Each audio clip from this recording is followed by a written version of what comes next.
The Nexus Ring was the largest space station in the known galaxy. It floated in neutral space, far from any star system, and it served as the meeting place for all intelligent species. Every 100 years, the greatest event in galactic politics took place here. The Resource Accords. This was where species decided who would control mining rights, trade routes, and territories for the next century. Admiral Do-Young Park stood at the viewing window of the human shuttle as they approached the massive ring. He was a tall man in his 50s, with gray hair and calm eyes that never showed what he was thinking. Behind him stood his team, Dr. Yuna Beek, the brilliant economist with sharp eyes hidden behind simple glasses. Captain Minho Kong, the military commander who trusted no one outside his crew. Ambassador Hana Choi, the diplomatic face of Earth, whose warm smile hid a mind made of steel. And Lieutenant Ji-Ho Roo, the young communications officer who had once been arrested for hacking government systems before Earth decided his skills were better used. Elsewhere, humanity had only been part of the galactic community for 50 years. In the eyes of the older species, they were children, babies who had somehow learned to walk among giants. Remember, Hana said to her team as the shuttle docked, we are here to make friends and secure resources. Earth needs allies. We cannot afford to make enemies. The docking bay was full of aliens. There were tall insect-like creatures with clicking mandibles. Short, round beings that rolled instead of walked. Elegant figures with too many eyes and not enough limbs. All of them looked at the humans with expressions that ranged from curiosity to open disgust. A group of Kelari officials waited for them at the end of the bay. The Kelari were the richest species in the galaxy. They looked almost humanoid, but their skin was pale blue and their eyes were completely black. They wore robes made of materials that shifted colors like liquid metal. High Arbiter Vaughn stepped forward. He was the leader of the Kelari Dominion, and his smile was wide and welcoming. Too welcoming, Do-Young thought. Humans, Vaughn said, spreading his arms. Welcome to the Nexus Ring. We have waited a long time for your species to join the Accords. Hana bowed politely. High Arbiter, Earth is honored to participate. Come, Vaughn said, placing a hand on Hana's shoulder. Let me show you to your quarters. We have much to discuss. As they walked through the station, Do-Young noticed how other species looked at Vaughn. Some with respect, many with fear, a few with something that looked like hatred. He filed this information away and said nothing. The first 2 days were filled with ceremonies and introductions. Humanity was announced to the full assembly of the Galactic Compact. 3,000 species, all watching the newcomers from their elevated seats. The applause was polite but cold. On the 3rd day, Vaughn invited the human delegation to a private meeting. I have a proposal, Vaughn said, sitting across from them in a room made of crystal and light. The Varus Cluster. It contains rare elements that your species desperately needs for your expansion. Elements that are very difficult to find elsewhere. Yuna leaned forward. What kind of elements? Nexium. Quantum-stable isotopes. Materials your primitive ships cannot function without. Vaughn smiled at the word primitive. The Kelari have the rights to this cluster, but we lack the workforce to mine it properly. We propose a partnership. Hana looked interested. What would this partnership involve? Simple. Human workers mine the cluster. The Kelari provide the technology and legal protection. We split the profits equally, 50-50. The human delegation exchanged looks. This was far more generous than anything they had expected. Earth needed those resources desperately. Their ships were old. Their technology was falling behind. This could change everything, but Do-Young noticed that Yuna was frowning at the contract that Trade Master Ren, Vaughn's assistant, had placed on the table. May I examine this more closely? Yuna asked. Of course, Ren said smoothly. Take your time. Yuna read through the document. It was written in Galactic Standard, but there were sections in older languages she did not recognize. Legal terms that made no sense. References to documents she had never heard of. What is this section? She asked, pointing to a paragraph near the end. Ren waved his hand dismissively. Standard clauses. Penalty terms if either party fails to meet obligations. Boring legal matters. Nothing to concern yourself with. That night, Yuna came to Do-Yun's quarters. Something is wrong, she said. The contract is too complicated. There are layers I cannot understand.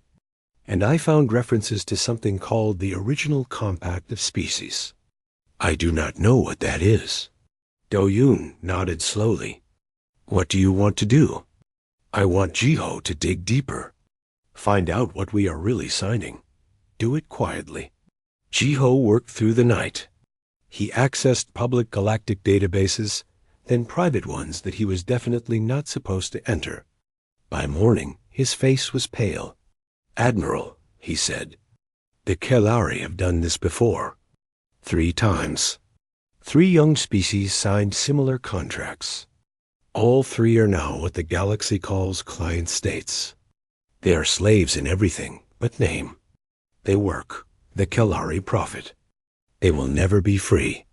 Do-Hyun sat in silence for a long moment. Can you prove this? Not yet. But I can find more. Keep searching. But it was too late. Ambassador Hana, under pressure from Earth's government to secure resources, had already signed the preliminary agreement. The news spread across the Nexus Ring like fire. That evening, Do-Yun watched from his window as Kalari officials celebrated in the halls below. He heard them laughing. He heard the words clearly through Jiho's intercepted communications. The humans signed. Another species in our pocket. They were even easier than the last ones. Van's voice came through, cold and amused. They are children. They see a gift and take it without question. In 100 years, Earth will belong to us. Do-Yun turned off the feed. His face showed nothing. But inside, something very old and very dangerous had woken up. Humanity had been cheated before. By their own kind. By corporations. By governments. By those who smiled while holding knives behind their backs. They had learned from those experiences. They had bled for those lessons, and now, the galaxy was about to learn something important. Humanity did not forget. Humanity did not forgive. And humanity never, ever made the same mistake twice. Do-Yun looked at his team. Yuna, Minho, Hana, Jiho. They were all watching him. Waiting. We have work to do, he said quietly. They think they have won. Let them think that. Let them celebrate. And when the time comes, we will show them exactly who they tried to cheat. The lights of the Nexus Ring glittered outside like cold stars. Somewhere in the station, Observer Thala, a neutral journalist who broadcast to 12,000 worlds, was already preparing her next report.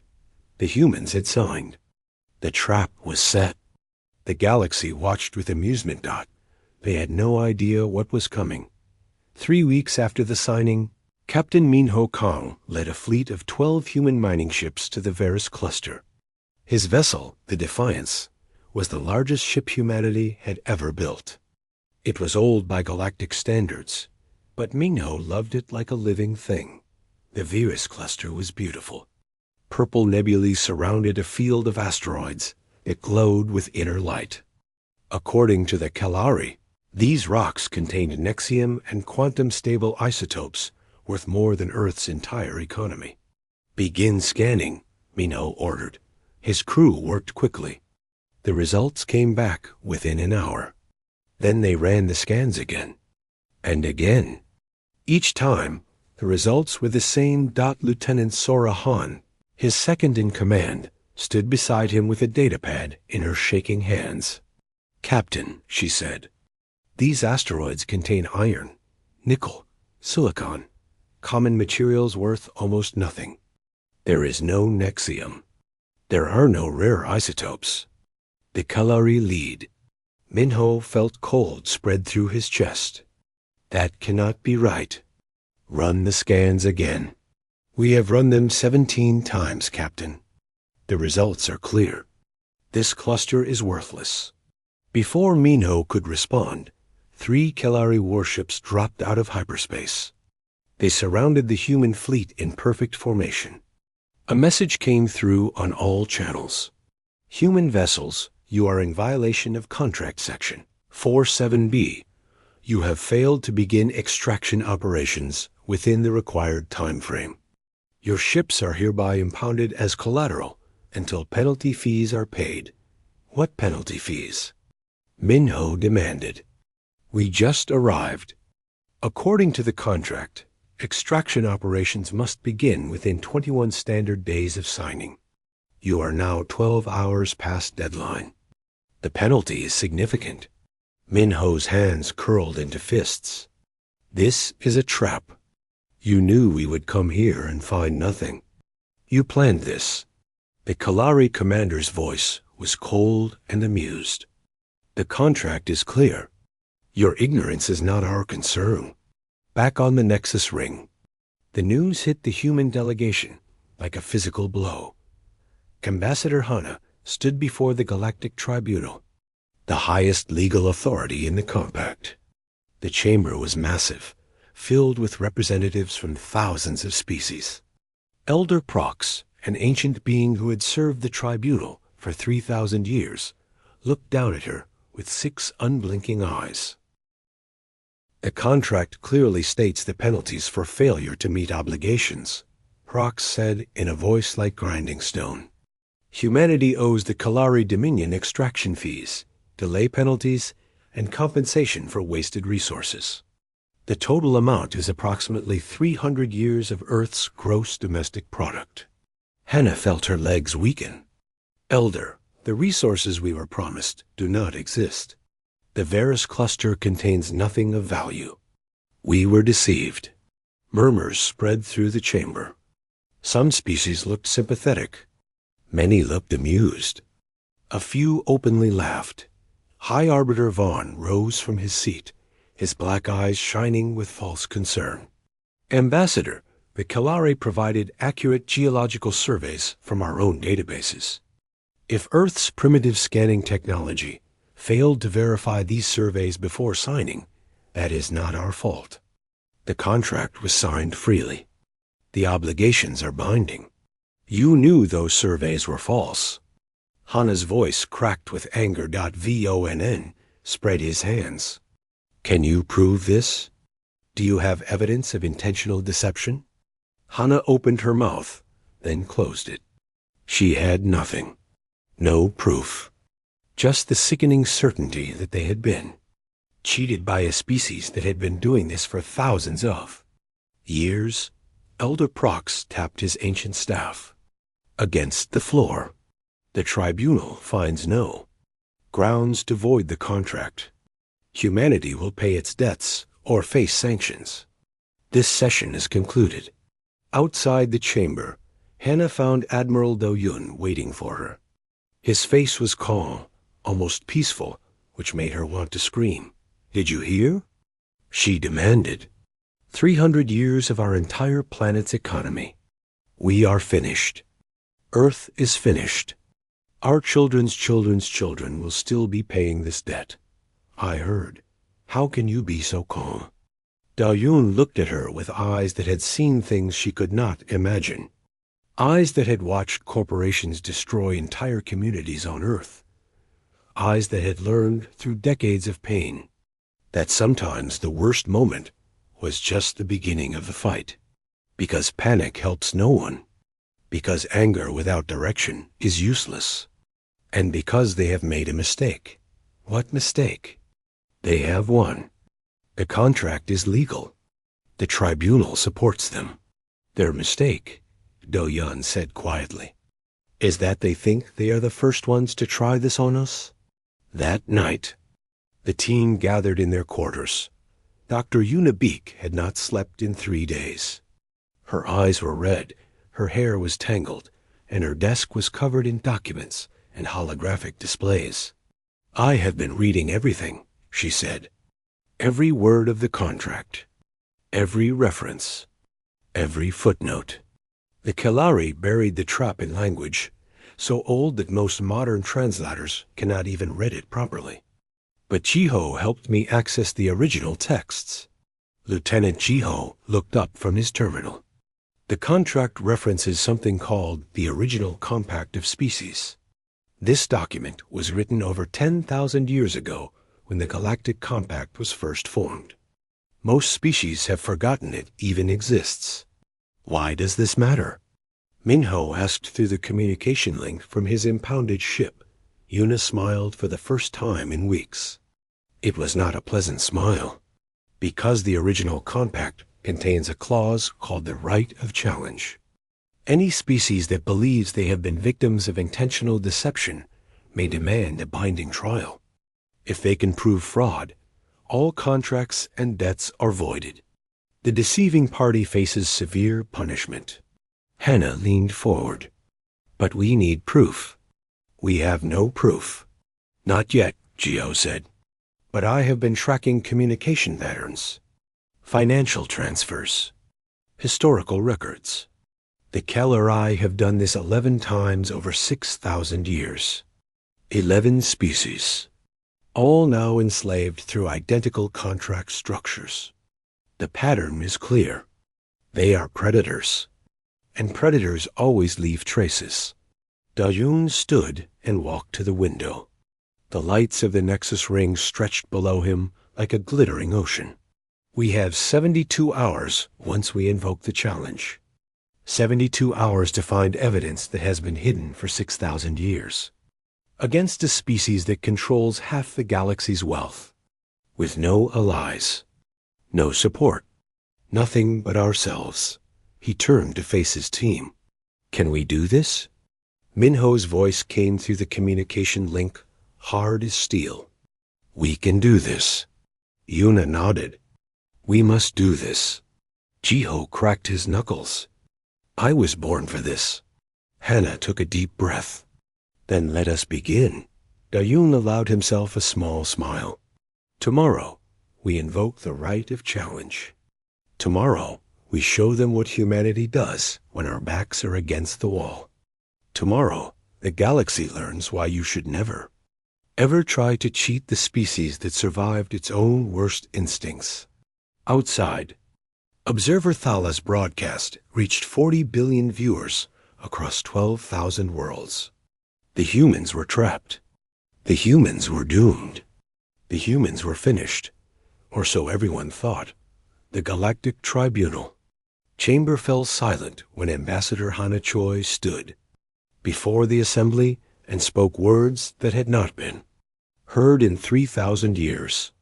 On behalf of Earth and all humanity, one invoked the right of challenge under Article 7 of the Original Compact of Species. Elder Prox leaned forward, his ancient eyes widening.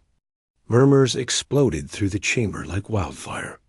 Representatives from thousands of species turned to each other in confusion and shock. The right of challenge? Someone shouted. That law is ancient. It has not been used since before most of us were born. High Arbiter Vaughn rose from his seat, his blue face showing the first signs of genuine surprise. "This is absurd," he said, though his voice had lost some of its smoothness. "The humans are desperate. They are trying to use forgotten laws to escape their obligations." But Elder Prox raised his staff for silence. The chamber obeyed. When he spoke, his voice carried the weight of thousands of years. The right of challenge is not forgotten. It is written in the foundation of our laws.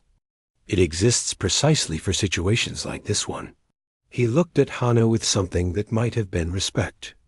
"Ambassador, you are certain you wish to invoke this, right?" "I am certain." "You understand that you must prove intentional deception within 72 standard hours. If you fail, all current debts will be doubled and additional penalties will be applied." I understand. Vaughn laughed, but it sounded forced.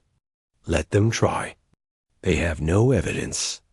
They are children playing games they do not understand. Elder Prox struck his staff against the floor 3 times. The sound echoed through the chamber like thunder. The right of challenge is accepted. Humanity has 72 hours to present evidence of intentional fraud by the Kalari Dominion. This session is suspended until that time. The galaxy will bear witness. As the assembly dispersed, Admiral Do-Yoon Park stood in the shadows of the corridor. He watched Vaughn and Trade Master Ren walk past, their confident expressions not quite hiding the tension in their movements. They are worried, Do-Yoon said quietly to Yuna, who stood beside him. They should be. Back in their quarters, the team gathered around a holographic display that showed a web of connections so complex it hurt to look at. This is what I have found so far, Chio said, his fingers dancing across the controls. The Kalari have used the same contract structure 11 times over 6,000 years. Each time, they target a young species that has just entered the Galactic Compact. Each time, they offer a partnership that seems too good to be true. Each time, the partnership fails because the promised resources never existed. But how do we prove they knew the resources were fake? Hannah asked. Yuna pulled up a new display. That is where it gets interesting. I have been analyzing financial patterns across millennia. Every time the Kalari sign one of these contracts, there is a massive movement of funds in their private accounts exactly 3 days before. They are betting against their own partnerships. They profit from the failure. That is suspicious. Minho's voice came through the communication link from the Defiance. But is it proof? Not alone. But there is more. Do-Yoon stepped forward.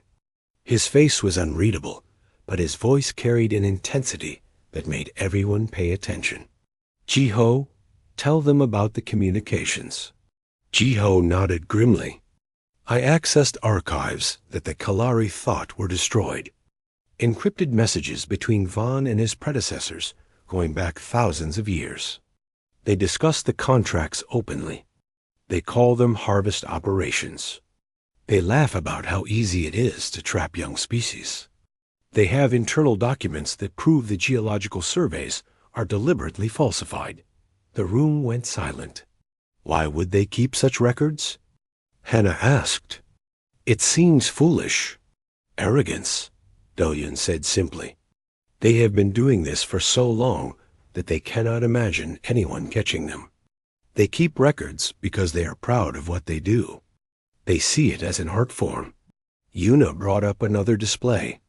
There is one more thing.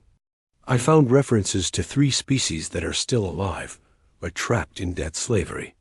The Vorten, the Melik, the Kosari. All 3 signed contracts identical to ours. All 3 have representatives here at the Nexus Ring. They have never been allowed to speak at the tribunal. Why not? Because the Kalari contract includes a clause that forbids them from challenging or criticizing their partnership in any public forum. But the right of challenge creates an exception. During a challenge hearing, all testimony is protected. Do-Yoon smiled. It was a cold smile, the smile of a man who had spent his entire life learning how to fight against those who thought they could not be beaten. Contact them, quietly. Find out if they are willing to speak. The next 48 hours were the most intense of their lives. Ji-Ho barely slept, digging deeper into Kalari archives and dodging their security systems with skills that made even Yuna nervous. Yuna organized the evidence into a coherent narrative, building a case that would be impossible to ignore. Hana reached out to the enslaved species through back channels, discovering that they had been waiting for this moment for generations. Minho, still trapped on his impounded ship, did something unexpected. He recorded conversations between the Kalari guards who watched over him. They spoke freely, believing humans were too primitive to understand their language. They were wrong. Minho had spent 3 weeks learning it in secret. "They are nervous," Minho reported during one of his check-ins. "They keep talking about what will happen if the challenge succeeds." One of them said that Vaughn is furious. "He has been meeting with Trade Master Ren constantly." "Good," Do-Yun said. "When your enemy is nervous, they make mistakes." On the third day, Trade Master Ren requested a private meeting with Do-Yun. They met in a neutral chamber, surrounded by recording devices that both sides knew were there. Ren sat across from the human admiral, his expression carefully friendly. "Admiral Park, this challenge of yours is impressive. Truly, I did not expect such resourcefulness from the species so young. Thank you. But let us be practical. You cannot win this. Even if you have some evidence, the tribunal is made of species that depend on Kalari trade. They will not rule against us. It would destroy the economy of half the galaxy. Perhaps." Ren leaned forward, his black eyes gleaming. "I am authorized to make you an offer. Drop the challenge. Accept a reduced debt payment. In exchange, you personally will receive wealth beyond anything Earth could offer you. A private planet, resources, power. You could live like a king for 1,000 lifetimes." Do-Yun looked at him for a long moment. Then he spoke words that would be repeated across the galaxy for centuries to come.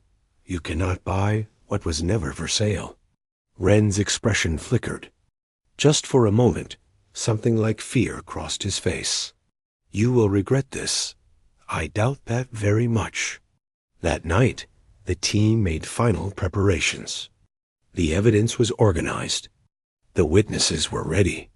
The case was as strong as they could make it. Hana looked at her colleagues. These people had become more than teammates. They had become family. Whatever happened tomorrow, they would face it together. "Are we ready?" she asked. Du Haya nodded. "We are ready." Jiho grinned. "I found one more thing. Something that will end this forever." Everyone turned to look at him. The original Kalari communications. The ones from 6,000 years ago that started everything. "I found the server where they were stored. They thought they destroyed it. They were wrong. And tomorrow, the entire galaxy is going to hear every word."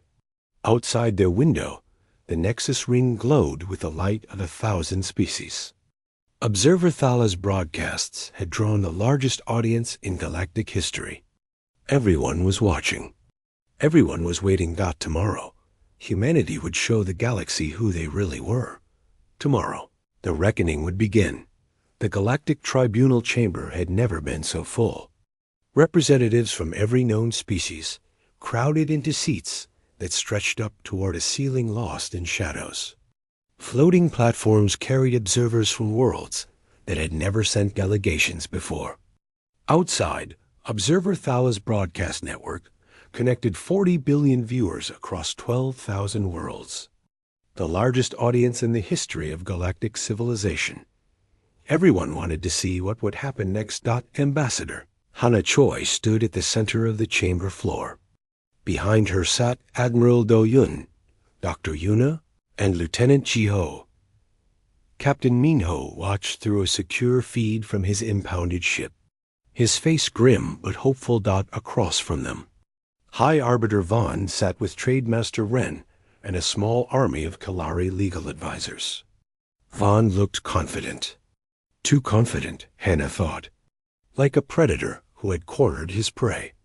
Elder Prox struck his staff against the floor. The chamber fell silent. The right of challenge hearing will now begin.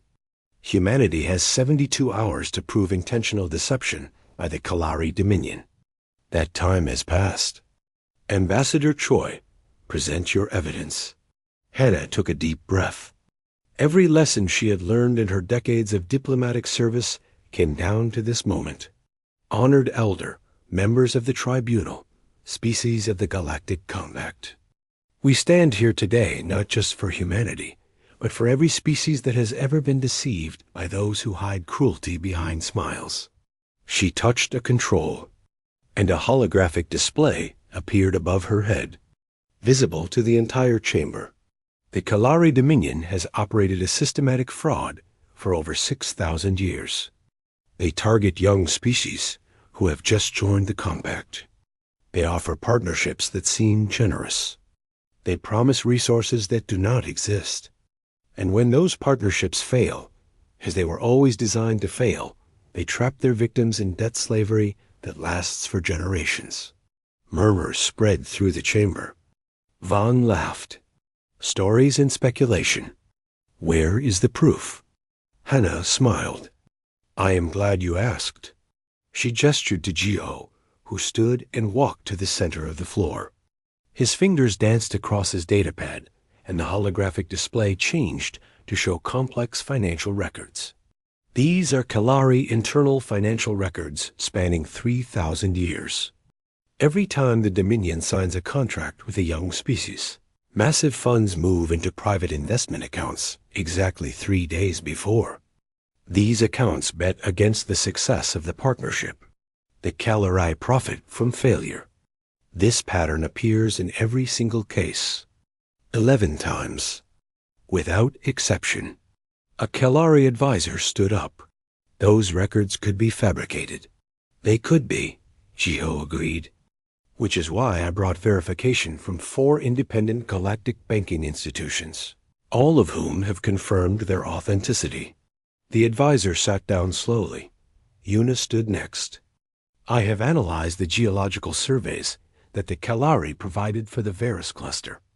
These surveys claim the presence of nexium and quantum-stable isotopes worth trillions of credits.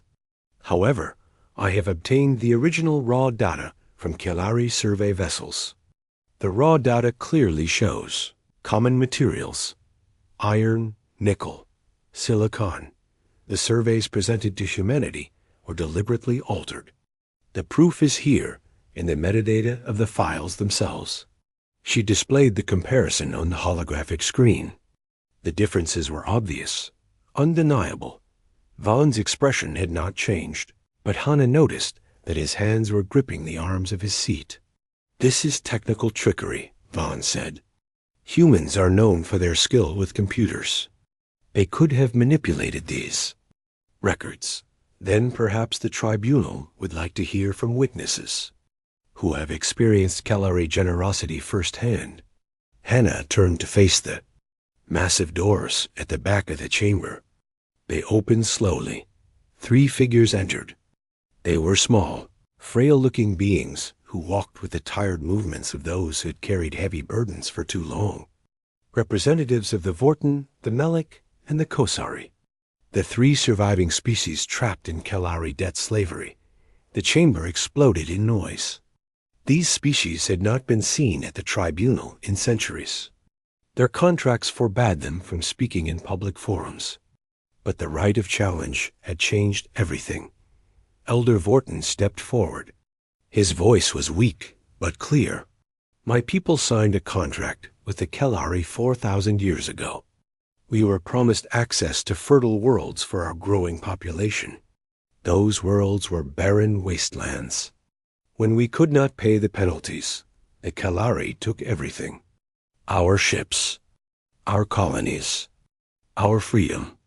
For 4,000 years, we have worked in their mines. Our children are born into debt. Our grandchildren will die in debt.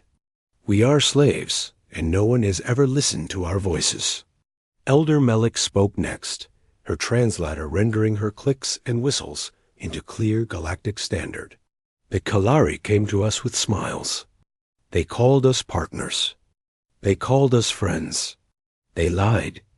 Everything they promised was a lie. And when we tried to warn others, they silenced us. Our communications are monitored. Our movements are restricted. We exist only to serve them. Elder Kosari was the last to speak. His voice shook with emotion. We have watched other species fall into the same trap. Again and again. We could not warn them. We could not help them. All we could do was watch and remember. But today, for the first time in generations, Someone is listening. Today, for the first time, there is hope. The chamber was silent. Hana saw representatives from dozens of species wiping tears from their eyes or their equivalent organs. Vaughn stood abruptly. His composure had finally cracked. This is theater. Emotional manipulation. These species are bitter about their own failures. They blame us for their incompetence. Where is the concrete proof of intentional deception? Admiral Do-Yoon Park stood slowly. He walked to the center of the floor with the calm movements of a man who had been waiting his entire life for this moment. High Arbiter Vaughn asks for concrete proof. Very well. He nodded to Geo, who pressed a final command on his datapad. The holographic display changed to show something new. Ancient text in the original Kelari language. Communication records dating back 6,000 years. The very beginning of the Dominion's predatory operations. Vaughn's face went pale blue. These communications were recovered from a server that the Kelari believed was destroyed millennia ago. They contained discussions between the founders of this scheme. Every detail is here. The deliberate falsification of surveys. The hidden contract clauses designed to trap victims. The plans to silence anyone who might expose the truth. The Kelari did not just deceive us. They created an entire system of deception. An empire built on lies. Do-Yoon played a recording. A Kelari voice from 6,000 years ago filled the chamber. The young species are easy targets. They are desperate for acceptance. Desperate for resources. They will sign anything we put in front of them. And once they sign, they belong to us forever. Another voice responded with laughter. It is almost too easy. They trust us because they believe that advanced species must be honorable. They will never learn. Do-Yoon stopped the recording. He looked directly at Vaughn. You were wrong about one thing. We did learn. Humanity has been cheated before. By our own kind. We know what predators look like. We know how they operate. And we know that the only way to stop them is to shine light into the darkness where they hide. Vaughn opened his mouth to speak, but no words came out. Elder Prox rose from his seat. His ancient face was impossible to read. The tribunal will deliberate. A verdict will be announced within 1 standard hour. This session is suspended. As the chamber began to empty, Hana felt a hand on her shoulder. It was Do-Yoon. We have done everything we can, he said quietly. Now we wait. Do you think we won? Do-Yoon looked at the faces around them. The enslaved species, standing tall for the first time in millennia. The shocked expressions of Kelari officials who had never expected to face justice. The billions watching from across the galaxy. I think the galaxy just watched the impossible happen. Whatever the verdict, things will never be the same. 1 hour remained. 1 hour to change the course of galactic history. And somewhere in the chamber, Observer Thala smiled as she prepared her next broadcast. The humans had done something remarkable. They had forced the galaxy to see what it had been ignoring for 6,000 years. Now the only question was whether the galaxy would find the courage to do what was right. The hour passed like a lifetime. Admiral Do-Yoon Park stood at the window of the waiting chamber, watching ships drift past the Nexus Ring. Behind him, his team sat in silence. There was nothing more to say, nothing more to do. They had given everything they had. Ambassador Hana Choi held her hands together to stop them from shaking. Dr. Unibeek stared at nothing, running calculations in her head that would never bring comfort. Lieutenant Jiho Ru had finally stopped typing, his fingers resting on a datapad that had helped change history. On the communication screen, Captain Minho Kong waited on his impounded ship. His crew gathered behind him, all of them watching, all of them hoping. When the summons came, Hannah rose first.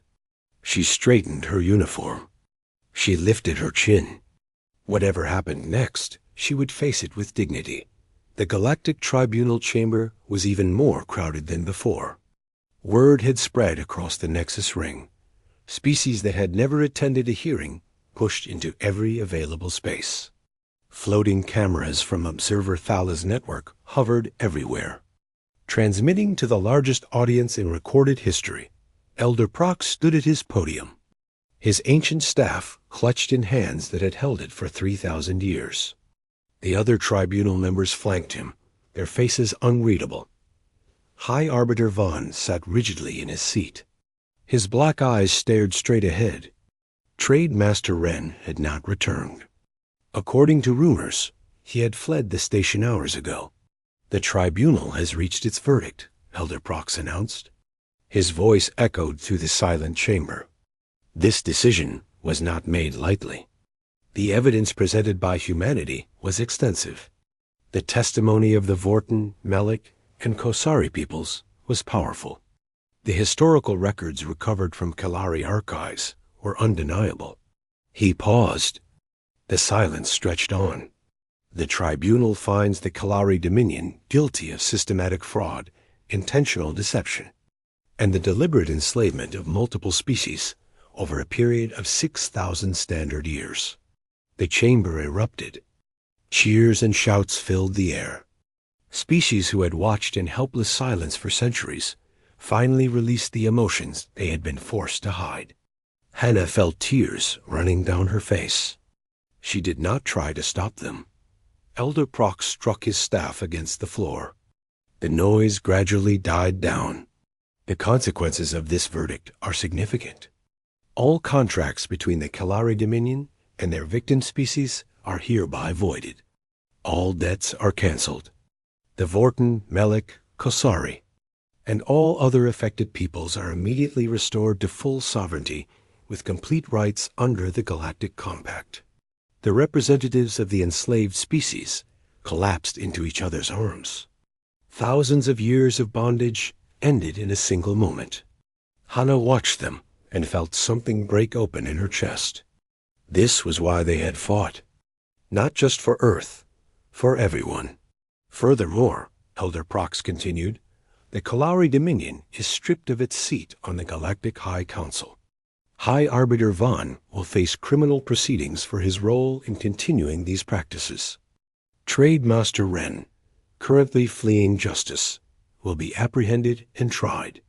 The Dominion will pay reparations to all affected species, the amount to be determined by a special tribunal. Vaughn rose from his seat. His face was twisted with rage. This is an outrage. The Kalari built half of galactic civilization. We fund trade routes that benefit everyone. You cannot do this to us. Elder Prox looked at him with eyes that had seen empires rise and fall. You did this to yourselves. For 6,000 years, you preyed on the weak and the trusting. You hid behind laws you designed to protect predators. You believed you were untouchable. You were wrong. Vaughn turned to face the human delegation. His voice dropped to a hiss. This is not over. Humanity will pay for this. You have made an enemy of the most powerful species in the galaxy. Admiral Do-Yoon met his gaze without flinching. We have made many enemies throughout our history. We are still here. Guards escorted Vaughn from the chamber. As he passed the human delegation, Do-Yoon spoke one final time. You should have read our history before you tried to cheat us. We have survived things that would have destroyed most species. Ice ages, plagues, world wars, genocides. We nearly destroyed ourselves a dozen times. But we learned from every mistake. We got better. And we never forgot those who tried to harm us. Vaughn said nothing. He simply stared at Do-Yoon with pure hatred, then disappeared through the doors. The celebrations lasted for hours. Species that had never spoken to each other found themselves embracing in corridors. The enslaved peoples walked freely through the station for the first time, marveling at lights and sounds they had only seen from a distance. Late that night, Observer Thala found Admiral Do-Yoon standing alone on an observation deck. She approached with her recording equipment, but something made her hesitate. He looked tired, more tired than she had ever seen him. "Admiral, may I ask you something?" "Of course. How did you do it? How did humanity see through the deception when so many others failed?" Dajun was silent for a long moment. When he spoke, his voice was soft. "My grandmother survived something called the corporate collapse. 200 years ago, companies on Earth became so powerful that they owned entire governments. They promised people jobs and security. They delivered poverty and slavery. Millions suffered. Millions died. When it finally ended, the survivors made a promise. They would teach their children and their children's children. They would never forget what predators looked like. They would never trust a smile that hid teeth." He turned to face Thala fully. "We have been cheated before. By our own kind. We learned that the only thing worse than being deceived is allowing it to happen again. To anyone." Thala broadcast those words across the galaxy. They became famous. They were carved into monuments and taught in schools, and repeated by species who had never seen Earth or met a human doubt the next day. Ambassador Hana stood before the Galactic Assembly one final time. But this time, she was not pleading or defending. She was proposing. The deception that trapped humanity was possible because galactic law allows it. Contracts can be written in languages that most species cannot read. Hidden clauses can bind entire civilizations to debts they never understood. This must change. She presented a document, a new amendment to galactic law. We call this the Human Clause. It requires that all contracts between species be written in plain language that both parties can understand. It requires independent verification of promised resources. It creates legal protections for developing species against predatory practices. No one should ever face what we faced, what the Vorten faced, what the Melek and Kasari faced. The vote was overwhelming. Thousands of species supported the amendment. Only a handful opposed it. The galactic order had changed forever. On the day the human delegation departed the Nexus Ring, something unexpected happened. As the Defiance, finally released from impoundment, prepared to leave the station, thousands of alien vessels surrounded it. Hana watched nervously from the bridge. "Captain Minho, what is happening?" Minho smiled.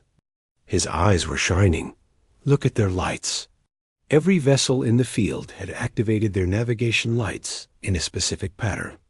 A synchronized flash that traveled from ship to ship like a wave. Hana did not understand at first. Then Jiho explained. That pattern is called the Salute of Founders. It is given only to species that have fundamentally shaped galactic civilization. The last time it was used was 10,000 years ago. Hana looked at the lights, at the ships from species she had never met, honoring humanity for what they had done. She thought about everything they had survived to reach this moment. The doubts, the fear, the long nights wondering if they would fail. Admiral Do-Yun placed a hand on her shoulder. "We came here as children in the eyes of the galaxy. We leave as something else." "What?" "Equals." The Defiance powered up its engines. Captain Minho gave the order, and the ship began to move through the field of lights. As they passed each vessel, the alien crews saluted through their viewports. Some pressed their appendages against the glass. Some bowed. Some wept. The humans had come to the Nexus Ring, expecting to be cheated. They had been cheated. And then they had done something no one expected. They had fought back. Not with weapons. Not with threats. With truth. With courage. With the hard-earned wisdom of a species that had survived its own worst nature. The galaxy would never see them the same. Way again, as the Defiance jumped to hyperspace. Heading home to Earth, Observer Thala finished her final broadcast. This is the story of humanity's first great challenge among the stars. They were underestimated. They were deceived. They were told they could not win. But they proved something important today, something that will echo through history for centuries to come. She paused, looking directly into the camera. They proved that the measure of a species is not how powerful they are, but how they use that power. They proved that truth is stronger than lies. And they proved that the youngest species in the galaxy might just be the ones who save it. The broadcast ended. The lights faded. And across 12,000 worlds, 40 billion beings sat in silence, thinking about what they had witnessed. The humans had changed everything, and this was only the beginning.